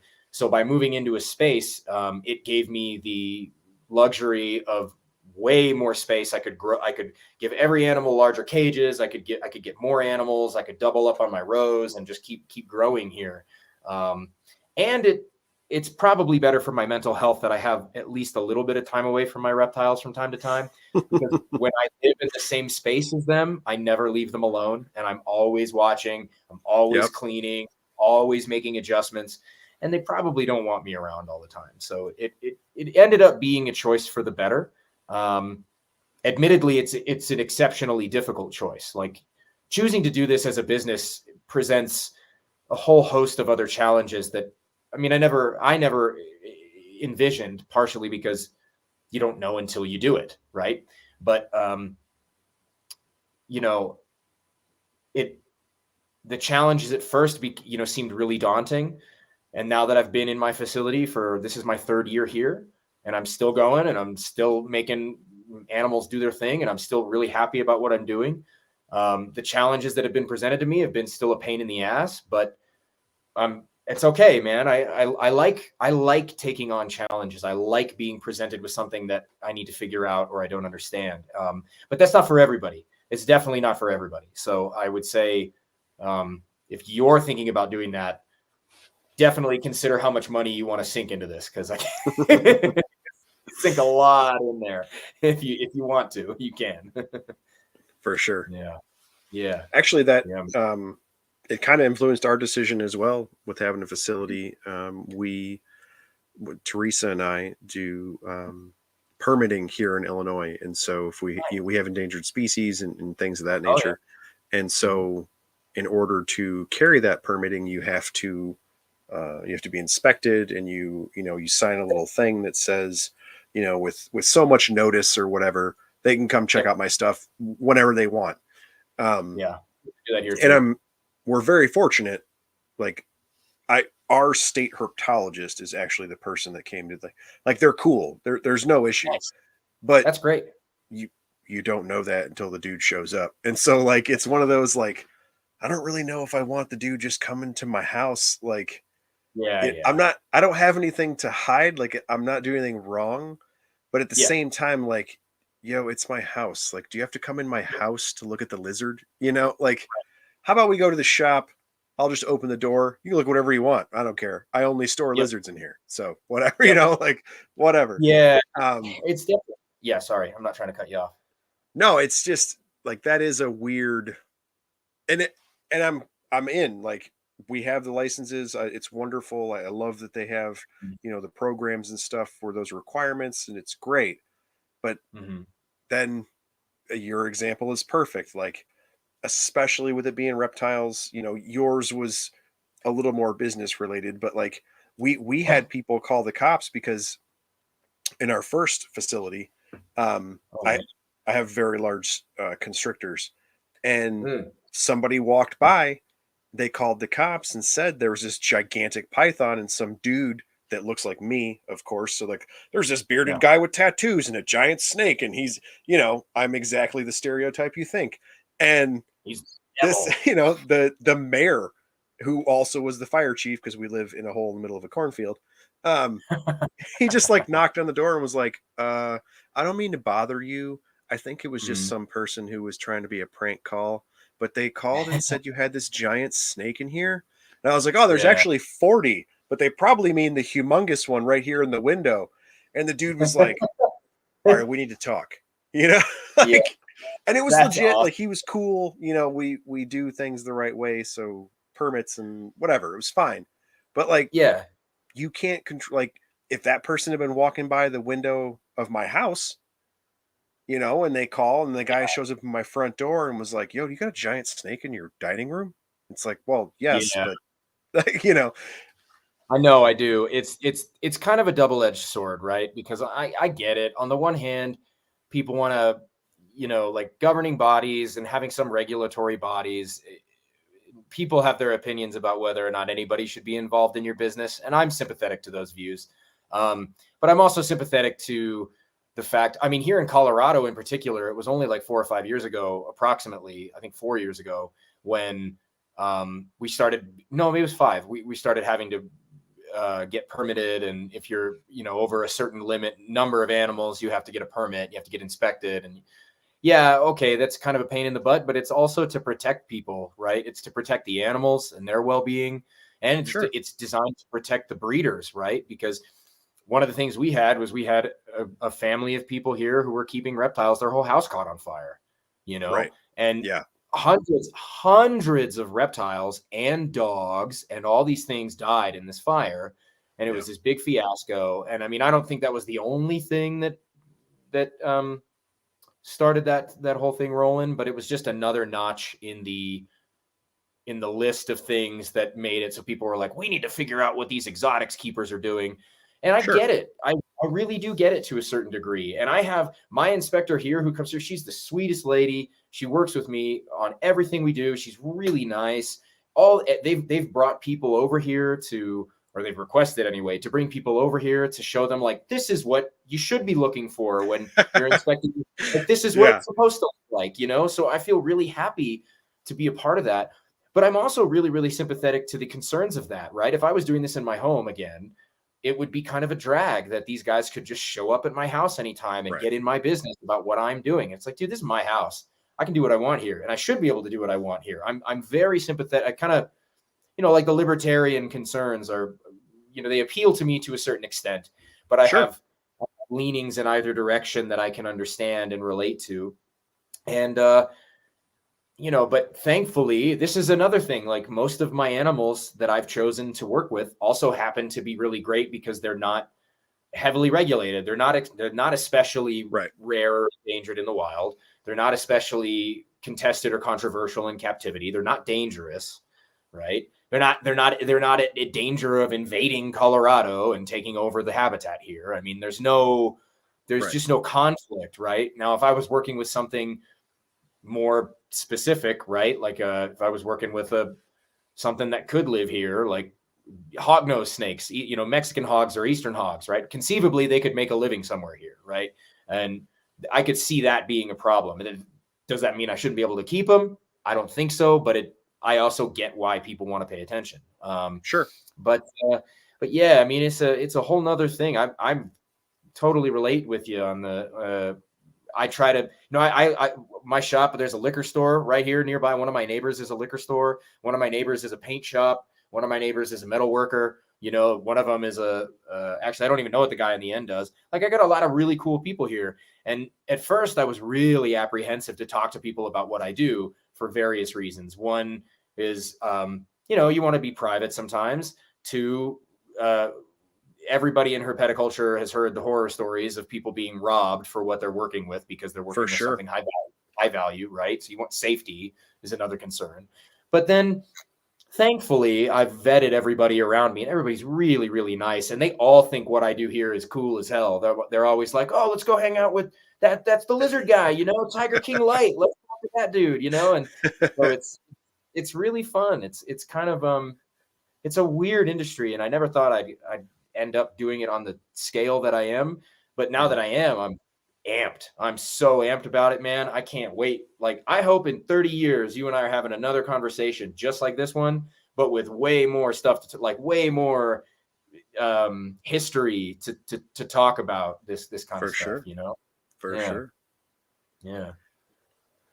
All right. Well, we are at an hour and a half, man. So I think we're going to try and wrap it up. One thing I did want to say that I was actually just talking to the network folks, and it was brought up on another podcast that I'm completely blanking on. But anyway, the Society for the Study of Amphibian and Reptiles, the SSAR, is an actual professional academic institution related to herpetology. Anyway, they put out a peer-reviewed journal called the Herpetological Review. And in that journal, specifically, I was thinking about folks like yourself that work with things that are not as commonly bred, and especially that there isn't a lot of information for in literature when we're talking about animals from the wild. In that journal, they have specific sections for herpeticulture, where people who are not academics, you can submit articles or paper. It doesn't have to be like a full-length paper. It can be, shorter, like an article or something. You can submit it to SSAR. It can, they'll give you, editing tips and things like that. And then if it's accepted, it can be published in a peer-reviewed journal as a lay person. You don't have to be an academic. So for people like you who are doing very niche things, and having breeding success with these things when we're still trying to figure out what their breeding triggers are in the wild, is information that should be shared, but you could share it in the academic realm as well. Okay. Yeah. I didn't know that. That's excellent. Yeah. I'm definitely going to take a look at that for sure. Because that's something that I want to do a lot more of anyway.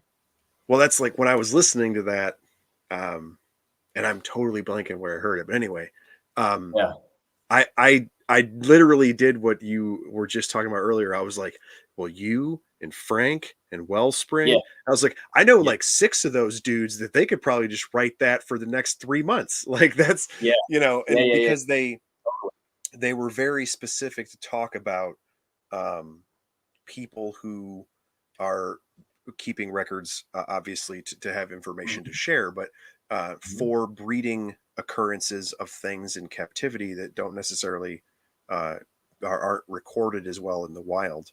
And when I thought immediately about all of you guys keeping all of these very niche things, and especially somebody like yourself, you're keeping things, unfortunately, are keeping things that are African. And so given the political climate, it's not easy to study things there. It isn't very accessible and things like that. And a lot of the records that we use are from 50s and 60s, when there was still a lot of European influence in Africa, which isn't really there now. And so that information is very sporadic, and so to have folks who would be able to provide that, I thought would be a really cool opportunity. So I just wanted to make sure I mentioned that to you. Oh, definitely. Yeah. Thank you for that. I'm absolutely going to look into that, because I think that the more we partner with, I think the more like legitimate scientific institutions take note of the way the private sector can make huge advancements into things like this. I think there's no reason for us to stay apart. We should figure out a way to. Absolutely. Especially and even on, something so basic as information sharing, that would be, exactly.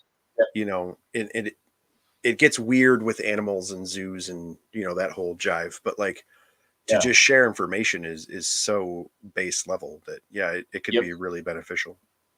Yeah, man. Yeah. I couldn't agree. Thank you. I'm going to definitely check those guys out. That sounds awesome. For sure. So, where can folks find you to bother you about Xenagama and all things desert? Yeah, so aridsonly.com, Arids Only on Instagram. I have a Facebook page and a YouTube channel as well, but those two are just a little less regularly updated.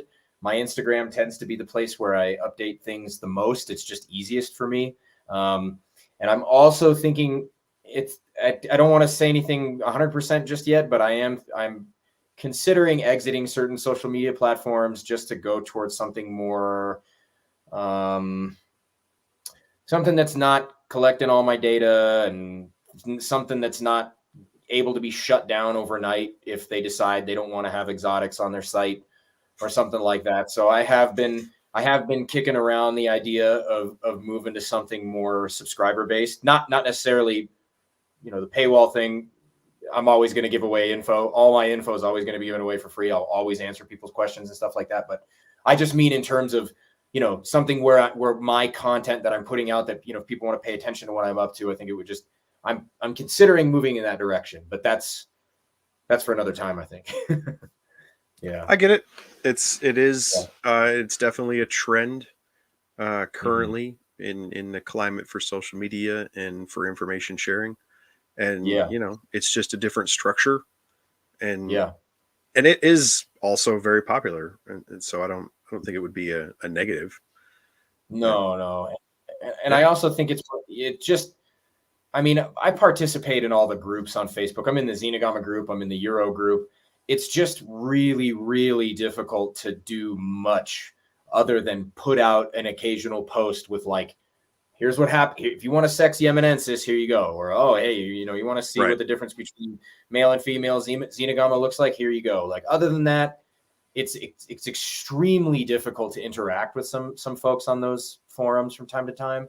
So that was the other reason for thinking of maybe going a slightly different or maybe less common route with this, because if I can attract more people who are truly interested in what I'm doing and like really want to dig in, and like those are the kinds of people who are going to get a lot more out of what I have to say than Sure. just your average person clicking through on Facebook and hitting like. I Right. just and I really, really, really want to maximize the effect that I can have.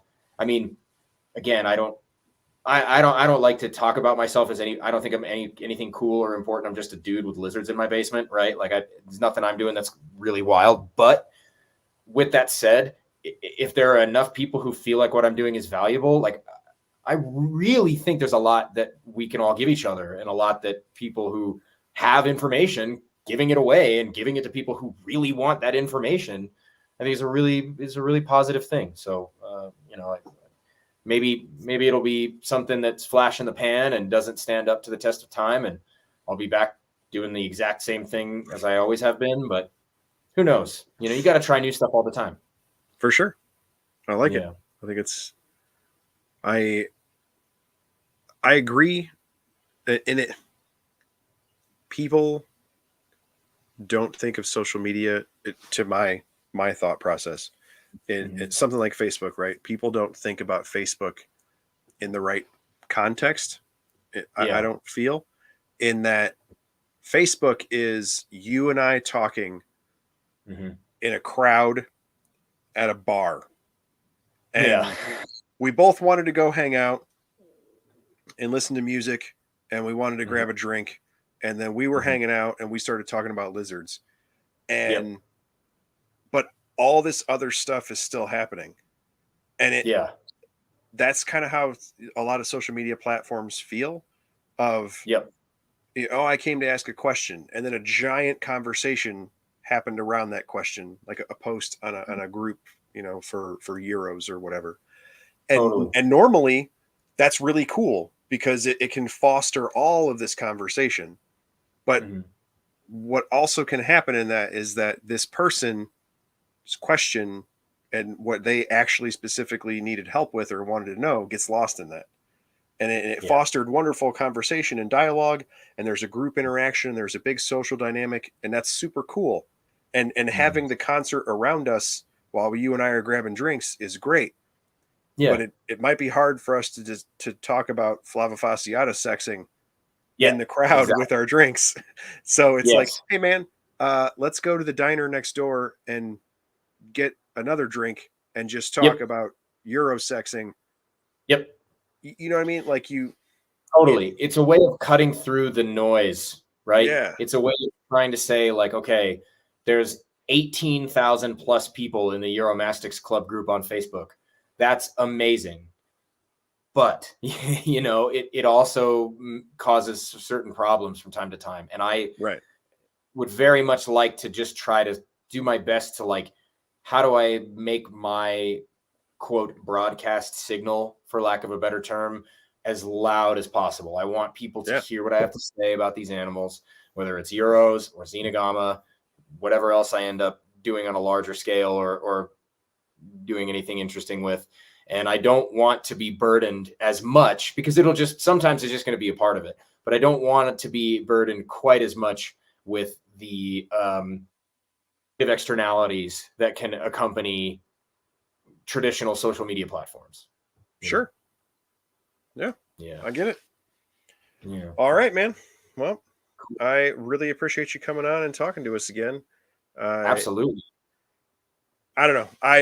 I was super impressed when we first talked with the Euros and stuff, and then like I told you before, I had lots of folks who were clamoring for it. Oh, you got to talk to him again. You got to Xenagama, and Yeah. um, I'm glad. I'm glad the information got put out. I love keeping up with your social media stuff. Thank you. Even though we were just kind of poo pooing social media. Um, No, it's got its no, just pros and the like no, like the stuff that you share on Instagram. Like I said at the start of the episode, in March was Nephris and Tenosora and eggs yeah. and Xenagama, and then you had a picture talking about sexing and just so much information. So that was really cool. I Thanks, really man. appreciate you coming on again. Yeah, thanks, man. I love it. I'll come on and talk anytime. I would do this every week if you wanted. I mean, at the end of the day, I love it. I'll talk about this relentlessly because personally, I just the way I figure stuff out is a lot of times is through verbalizing things. It just Sure. helps me work through thoughts and figure stuff out. But I love doing this, so I'm always happy to talk, and I always appreciate the opportunity. Awesome. I'm sure I'll be messaging you again because I'm pretty sure my phone is buzzing over here with questions that I missed and didn't ask you. And that every time I do this, people are like, dude, I was texting you. Did you ask him the thing? And I'm like, I'm trying to talk to the person, not read the text. So yeah, Yeah. I'm sure there'll be more questions coming your way because there were a lot Cool. of people very interested in this group of lizards. So I'm glad. Awesome. Yeah. Send have them. Anybody can hit me up on any of those platforms, and I'll talk with them about it anytime. Awesome. Thank you. Cool. Yeah, of course. Thank you too. See ya. All right. That was episode 33. Like I said, I'm so glad that he came back. We had a lot of interest in Xenagama. They are a fascinating little lizard, and he is having wonderful success with it. I strongly encourage you guys to go check out his Instagram. The variety of species that he keeps is really impressive. And given the thumbnail pic that I showed you all at the start of the episode, it he actually takes awesome pictures of really cool animals. Like that's one of the great things about Instagram is that it allows you to see just how awesome. Like he shared a Tenosora and it was beautiful. And if you had only ever seen some of the duller Tenosora or some of the larger species, and like you could have had some negative thoughts about Tenosora, like, oh, they're just a Central American, the silly dwarf iguana. But then you see a picture for somebody like that and this amazing specimen, things like Nephris, and then you get into things like the Xenagama, and it just allows you to see so many different things. And I was really impressed with that. So, yeah, we had a little bit of a break before this episode, but from this Sunday going forward, we'll be back on the regular schedule of every 2 weeks. The break was I was traveling for work, and so now I'm back into more of a normal schedule. So going forward, will be every other Sunday as usual. You can see for those who are here on YouTube that we have the Black Box Cages and Herpeticulture Network logos up top. Uh, Again, because I was traveling, I haven't had a chance to really dig into my new black box setups, but I am really looking forward to it. I talked about this a little bit with the NARBC recap episode, but uh, Indy and I traveled to Georgia and went to a show. We were able to meet the folks from Black Box and actually pick up some of our stuff in person, and they're awesome. They're super cool people. They made a really neat product. The quad of enclosures that I have is 3x3x18, and I'm going to do a quad of Australian species and set some stuff up. And they cut the tops and did the things that I asked so I could put in radiant heat panels and lights and all sorts of stuff. So I'm really looking forward to getting to work with those. Um, it's pretty cool that they hooked up with the network and sponsored and did the things that they did, but then to meet them in person, and they're also actually really nice people. And it wasn't just a business relationship type thing with the network. Like, we all went to dinner and hung out. We hung out at the show. It was a really cool relationship, and they make awesome stuff. So I'm really happy that that went the way that it did, and I really look forward to being able to build those. So it should be exciting. I have episodes planned from now all the way through July, and I still have folks who are messaging back and forth. We're going to try and organize some different things, and so we have episodes going. It looks like till the fall at the very least. So that should be a lot more information for all you guys to check out. Have some folks like Phillip who are coming back to maybe talk about specific parts of their collections that we didn't highlight before, the way we did with Phillip, where he was a big time Euro guy and we wanted to talk about singular species. And then we have quite a few new people who are going to come talk to us about a whole variety of things.